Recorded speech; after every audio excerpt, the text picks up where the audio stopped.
as a proud leader from Homa Bay County. And Honorable Speaker, I shared with this House our happiness from the celebration of Madaraka in Homa Bay County. But this morning, Honorable Speaker, I asked myself, was this the celebration we had in Homa Bay County on the 1st of June, Honorable Speaker? Is this the aftermath of what we've gotten from that celebration? Honorable Speaker, even all the developments we counted and I counted here is not equal to the life of one young man called Albert Omondi.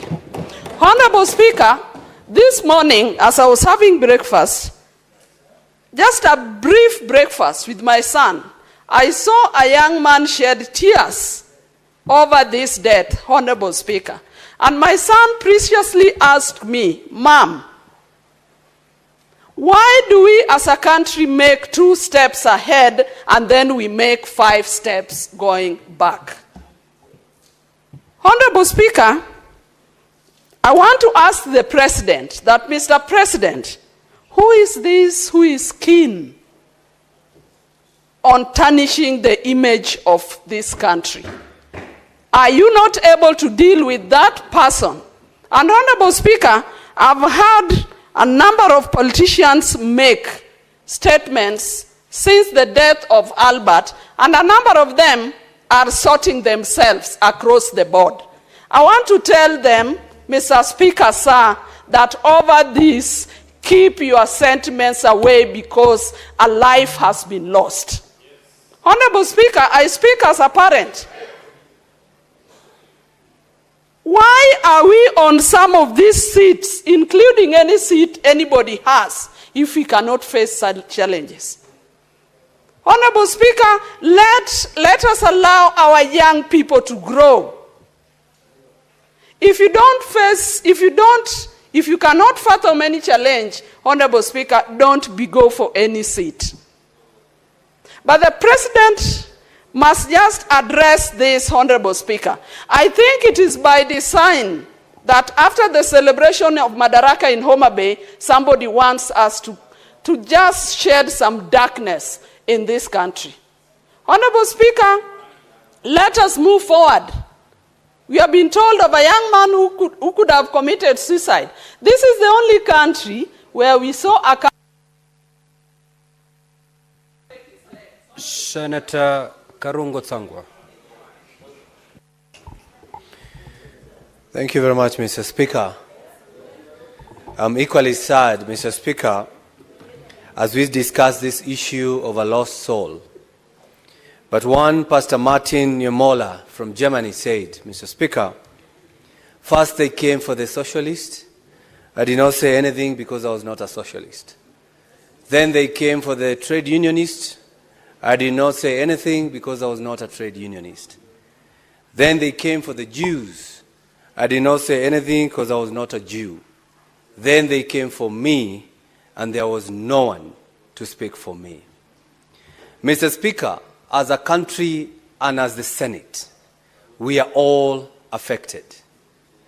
We are all affected, not just as a nation. We are affected as people who have been entrusted to take care of the people, Mr. Speaker.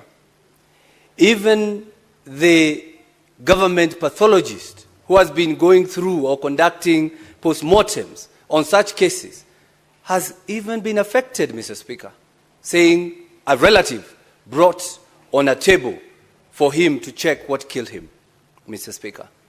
I think as a country and as this Senate, we must give an ultimatum, Mr. Speaker, that by 25th June, Mr. Speaker, if this Senate has not done anything, if this Lagat DIG has not resigned, Kenyans should come out on 25th as a Memorial Day to come in large numbers, Mr. Speaker, and deal with whoever, Mr. Speaker, is not doing what it's supposed to do. Because, Mr. Speaker, the police who have been mandated to take care of Kenyans, they are quick to act on some useless issues, Mr. Speaker. Today, as we speak, there is a police officer by the name Samido. Samido, who is a musician, who was granted a leave to go to America. He was supposed to return yesterday. But today, there is a warrant of arrest on him for abduction of duty. If the police can issue a warrant of arrest for somebody because of missing work, yet we have a police officer whose name has been dragged on every murder. And Mr. Speaker, they're not doing anything. I think as a country, I think as a Senate, we need to do something, Mr. Speaker. The same police told us a member of parliament has kidnapped himself. The same police told us he kidnapped himself and he slept in a certain hotel. The same police, but we did nothing, Mr. Speaker, because he does not come from our region. Today, the same police are saying the guy, the Albert Ojwang, hit his head on the wall, Mr. Speaker. The same police. At least we can say we are here now discussing issues because we have been all affected by the death of Albert Ojwang, Mr. Speaker. Senator Kavindu.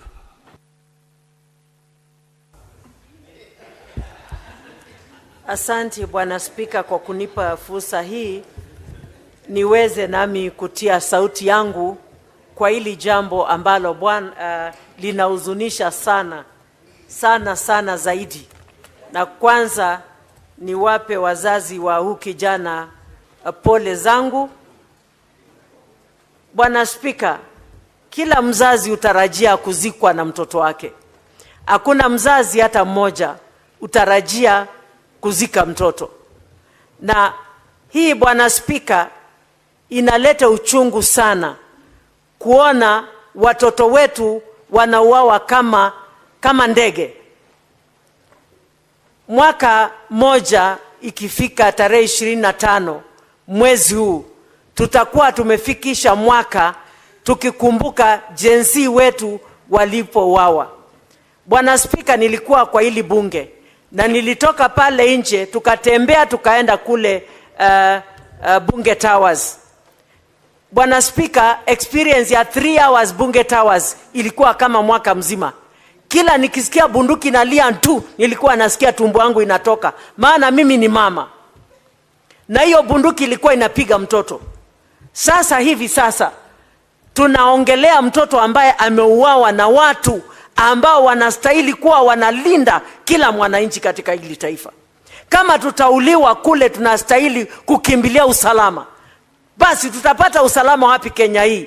Ni kuonyesha taifa letu limeanguka kabisa. Na mimi naita president wa hili taifa, Bwana William Samuel Ruto, tafadhali simama kama president. Na sasa hivi kama si jana uongee kuhusu huyu kijana. Na wale ambao wamesababisha watendewe kile wanastahili kutendewa. Kwa sababu hatutanyamaza watoto wetu wakiendelea kuuawa. Sasa wakikufa wote tutabakia na nini kama taifa? Vijana ndio wenye nguvu, ndio wanaweza kuendelesha taifa. Tukizidi kuwaua ni wapi tutapata wengine wa kuendelesha taifa hili? Mimi nasema hivi, kama mtu yoyote amefanya makosa, kuna koti, apeleko kotini ahukumiwe. Kama ni kufungwa afungwe, kama hakuna hatia aachiliwe. Lakini kuuawa, hii jambo ninakashifu kabisa, kwa sababu hakuna haki ya mtu kupoteza uhai wake bila sababu yoyote. Na niyo mtoto peke yake ya wazazi wake. Hawa wazazi labda hata umri wao hawaruhusu tena kuwa na mtoto. Watapata mtoto wapi? Hata kama watalipa fidia, hiyo fidia watalipwa hailinganishwi na huyo mtoto. Na tunaomba haki itendeke hata kwa jinsi walipokufa kwenye taifa hili. Senator Okenyuri. Asante sana Bwana Spika kwa kunipa nafasi hii. Kwanza ningependa kutoa pole zangu kwa familia ya marehemu Albert Ojwang. Ni kisa ambacho kimenisikitisha mno Bwana Spika. Bwana Spika, sisi kama vijana tumeondoka nyumbani kwenye umaskini kuja mijini ili kujitafutia. Ni kisa kimenihuzunisha kuwa Albert aliweza kuchukuliwa na maafisa wale, na ripoti za upasuaji wa maiti zimeonyesha kuwa Albert hakujiua, aliweza kuuawa na maafisa wale. Singependa kujiunga na wenzangu ambao wananungunika. Bwana Spika, maafisa wale ambao walimbeba Albert kutoka kwao washtakiwe kwa makosa ya mauaji ili wasema nani ambaye aliwatuma kuangamiza kijana yule. Ni jambo ambalo linasikitisha Bwana Spika, kwa sababu kama vijana wa taifa watatendewa unyama kama ule, sisi viongozi tunabaki hapa tukinungunika. Bwana Spika, hii si hali ya kawaida Bwana Spika, na mauaji ya wanablog yamekithiri. Sisi kama viongozi tumezoea kuwekewa makosa kwenye mitandao pale, lakini hatujawa wa hasira kiwango cha kutaka kuwaua wale ambao wanatutusi pale kwenye mitandao. Kwa sababu tuko kwenye nafasi za uongozi, mambo kama yale yakitokea, sio sisi kuchukua hatua kama zile. Kwa hivyo Bwana Spika, maafisa wale ambao walimchukua kijana huyu Albert kutoka nyumbani akiwa salama, washtakiwe kwa makosa ya mauaji ili waweze kuambia bunge hili na taifa kiini kikuu cha wao na ni nani ambaye aliwatuma kumwangamiza kijana huyu. Roho yake isilale pema peponi Bwana Spika, iweze kuwasumbua ambao wamefanya mambo hayo katika taifa hili. Asante sana. Senator Omtata. Mr. Speaker, sir, to begin with, I just want to read Article 238 of the Constitution, Clause 1. It reads, national security is the protection against internal and external threats to Kenya's territorial integrity and sovereignty, its people, their rights, freedoms, property, peace, stability, and prosperity, and other national interests. Clause 2A says, national security is subject to the authority of this Constitution and Parliament. Parliament has the power to investigate this crime. And we have gotten to a point whereby we should form a parliamentary committee of inquiry to be guided by the inquiry. And that committee should get to the ground and call witnesses and unearth this problem. If you look at the Commission of Inquiries Act, it's another guide. We can ask the President to form the committee. If he can't, Parliament can constitute itself into a committee. When J.M. Kariuki died, Parliament constituted a committee of inquiry, and there's a tradition in this House that we have been able to inquire matters like this. So given the weight of this matter, my submission is that Parliament should investigate this matter. The police have nothing to investigate. Yes, please. Senator Omtata, would you wish to be informed by the Senator for Migori? Yes. You may proceed, Senator Eddy. Mr. Speaker, my brother Senator Omtata has called for the formation of. I'm very emotional, Mr. Speaker. You'll forgive me. He has called for a commission of inquiry on the death of a young man when it is a matter of public understanding that there is somebody who has been alleged to have reported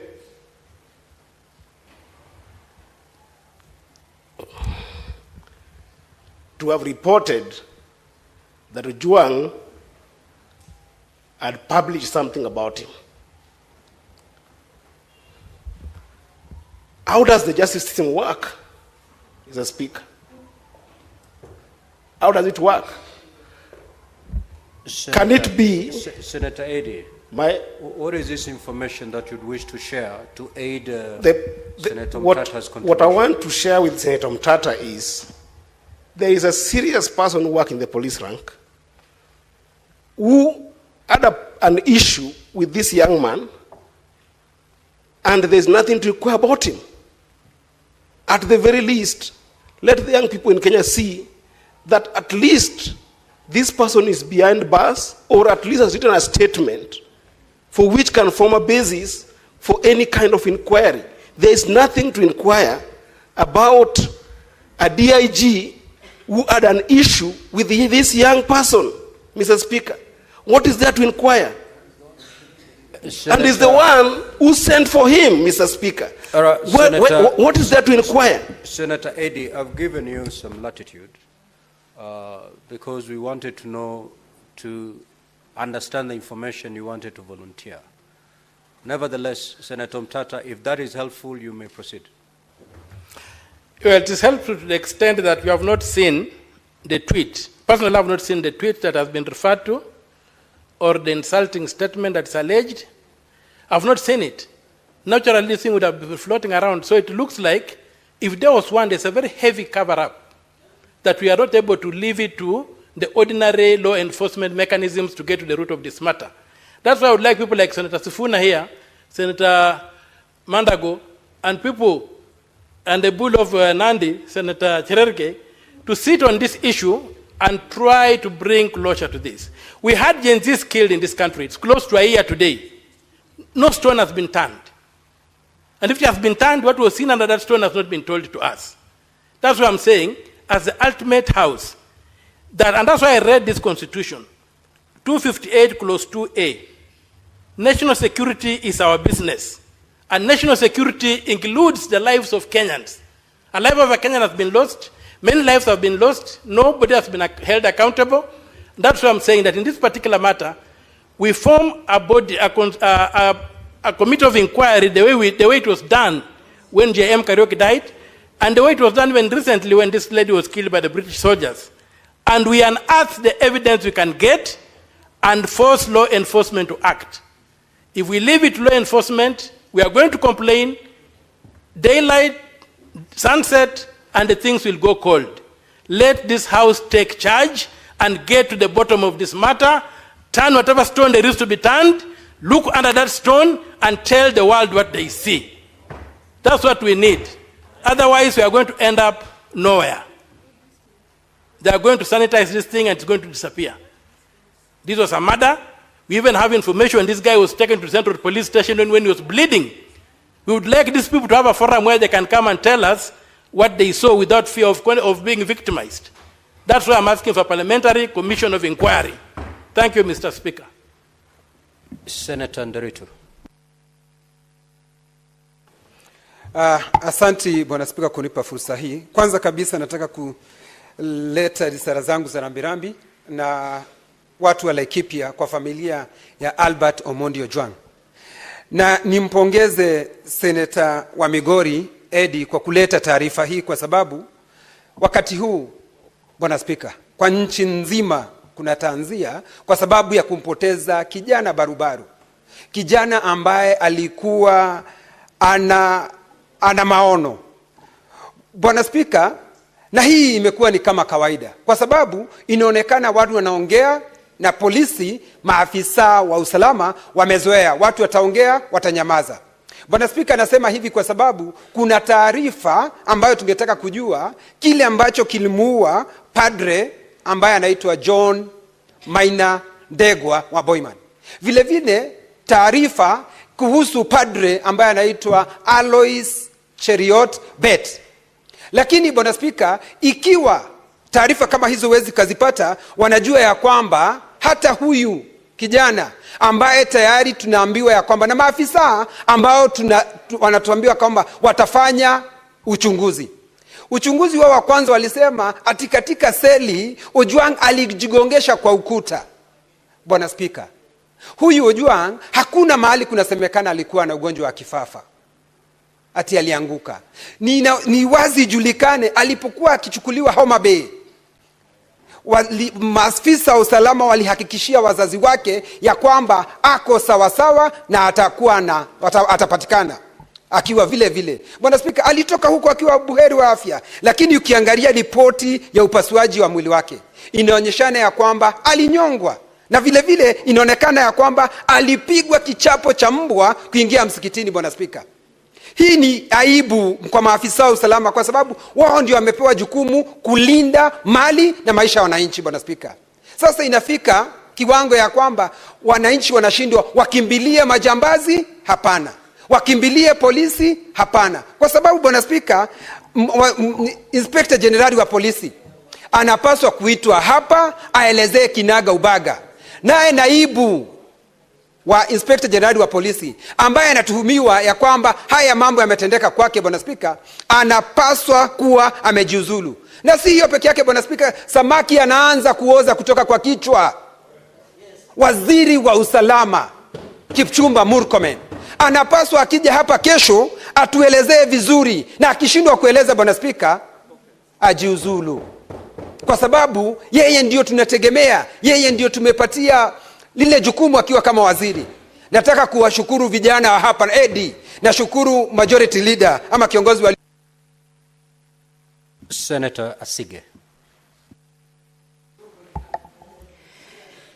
Thank you, Speaker. In June of 2024, the streets were the crime scene during the Gen Z protests. Now young people are being executed in a new place. It seems that police stations have become the new crime scene. And I, as I proceed, want to call for the IG and his deputy, who have had far too many extrajudicial killings under their belt in just 1 year, fired with immediate effect. Mr. Speaker, because there are too many rights that have been violated through the death and the killing of Albert, 26, 28, and 29, and other articles of the Constitution. Why was Albert Ojwang arrested without a warrant or a clear explanation of the charges contrary to Article 49? Why was he transferred over 350 kilometers from Homa Bay to Nairobi instead of being processed locally? On what basis was he even detained in Nairobi? Why was his safety not guaranteed while in police custody as mandated by Section 59 of the National Police Service Act? And if the allegations of corruption that he made were worth killing him, then why isn't this precisely what we're investigating? Because only a hit dog hollers. DCI should not be seen anywhere near this investigation, Speaker. A judgment by Justice Mugambi on the 9th of May 2025 clarified that only IPOA has the mandate to investigate deaths and injuries caused by police officers who are on duty or occur in custody. Not DCI, not any other department of the police. Also, the Security Services Laws Amendment was introduced in Parliament to expand IPOA's oversight powers and give it more teeth, not just recommendations, but actually allow them to make arrests. But the National Assembly has blocked this bill. We know that. They say that it doesn't concern counties, thereby stalling its legislative process in this Senate, and therefore obstructing real justice. We have to fight as a Senate to bring that bill. Dead people don't tell tales, Speaker, but the collective voice of Kenyans demands that this tale be told and justice be served immediately. I thank you. Senator Kisang. Thank you, Honorable Speaker. Honorable Speaker, I also joined my colleagues to condemn the killing of Albert Ojwang, Honorable Speaker. Honorable Speaker, this is a young man who was teaching. In fact, I want to send condolences to the people of Homa Bay, the people of Taita Taveta, because he was a teacher there, Honorable Speaker, and the only child. So it's unfortunate that he had to die in a police cell. I don't know if the police don't know that there is a law that was passed 2019 called Computer Misuse and Cybercrime Act, that if anybody abuses you in the social media, you report, take them to court, and charge them. So there was no need to kill this innocent young man, Honorable Speaker. Honorable Speaker, I think it is time now for the National Police Service to put CCTV cameras in the cells, because we have lost many people in the cells, and there is no record to show what could have happened, actually, Honorable Speaker.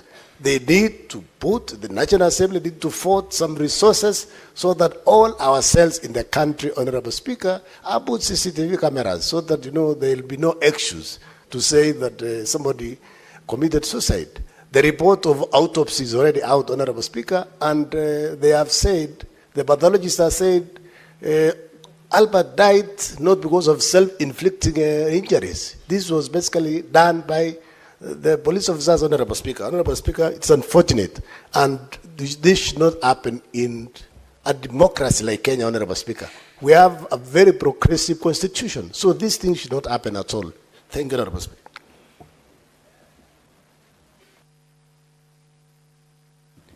Senator Dulo.